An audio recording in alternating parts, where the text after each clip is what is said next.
6 মে রাতে ঢাকা মাওয়া এক্সপ্রেসওয়ের শ্রীনগরে খড়কুটো ফেলে ব্যারিকেড দিয়ে একটি প্রাইভেট কার আটকের চেষ্টা করে ডাকাত দল। এ সময় চালক গাড়ি না থামিয়ে উল্টো দিকে চালাতে শুরু করলে দেশীয় অস্ত্র নিয়ে হামলা করে তারা।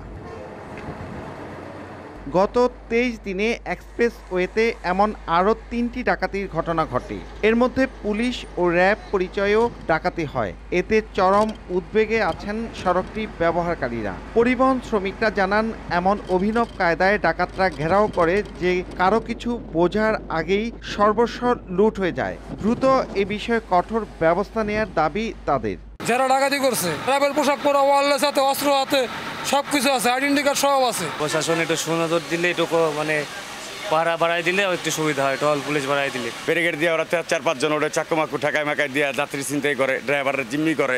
তবে জনবল ও গাড়ি সংকটের অজুহাত পুলিশের। তারপরও এক্সপ্রেসওয়ে নিরাপদ রাখার চেষ্টা চলছে বলে জানান সংশ্লিষ্ট কর্মকর্তা।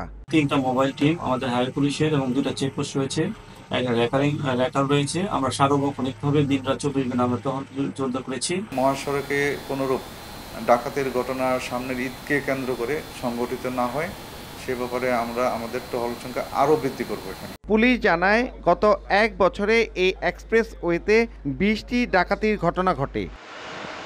মুন্সিগঞ্জের শ্রীনগর ও সিরাজদিখানের বিভিন্ন পয়েন্টে এক্সপ্রেসওয়েতে ডাকাতি এবং ডাকাতির চেষ্টার ঘটনায় এই পথ ব্যবহারকারীদের মধ্যে আতঙ্ক দেখা দিয়েছে। নাসির উদ্দিন উজ্জ্বল, সময় সংবাদ, মুন্সিগঞ্জ।